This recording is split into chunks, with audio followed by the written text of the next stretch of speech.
আসসালামু আলাইকুম, সবাই ভালো আছেন? ভালো থাকেন সবাই।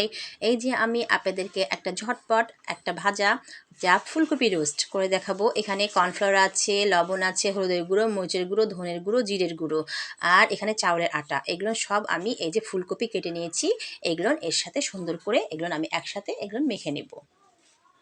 ভালো করে একটু পর একটু পানি ছিটা দিয়ে এটাকে সুন্দর করে মেখে নেব এটার সাথে, তাহলে এটা মাখা মাখা হয়ে যাবে। এই যে দেখুন কত সুন্দর মাখা মাখা হয়ে গেছে।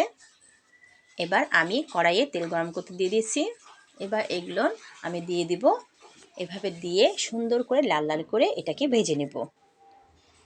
এই যে দেখুন আমার হয়ে গেছে ফুলকপির রোস্ট। খেতে অনেক মজা আর টেস্টি হয়েছে। গরম ভাতের সাথে, পোলাওয়ের সাথে সব কিছুর সাথে খেতে পারবেন।